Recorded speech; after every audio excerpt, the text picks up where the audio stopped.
have a responsibility to hang on to faith at a time when others are losing faith. And they're losing faith with good reason, because the evidence is seemingly all around that they are experiencing destruction, that they're going to be demolished, that their world is going to be turned upside down. But for some reason, there is this crazy kid, Jonathan, who refuses to believe what everyone else believes about the situation.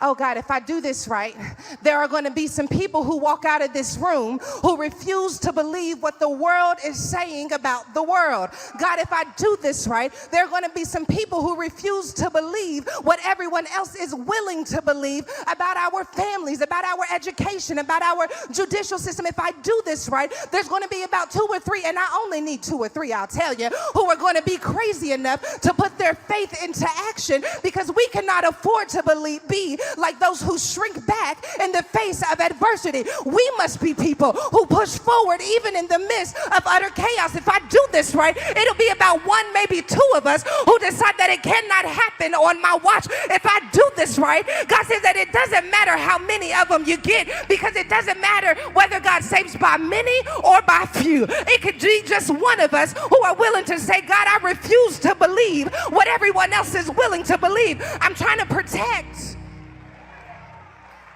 Not I'm trying to protect.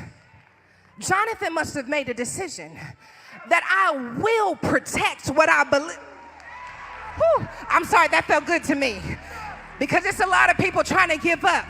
But I made a decision even earlier this year. I got to re-up my decision every now. I got to renew my mind every now and then. Every now and then I got to remind my spirit that I have made a decision to not believe what the world believes. I have made a decision that I will not give up. I have made a decision that if the sink is shipping, I'm going to hold my breath, because I don't abandon ship when things get hard. I've made a decision.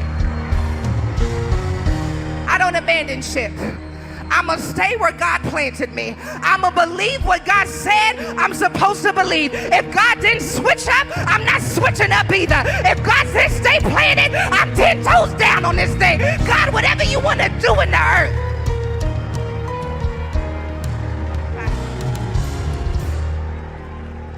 Jonathan, I made a decision that it doesn't matter how much oppression it looks like I'm under.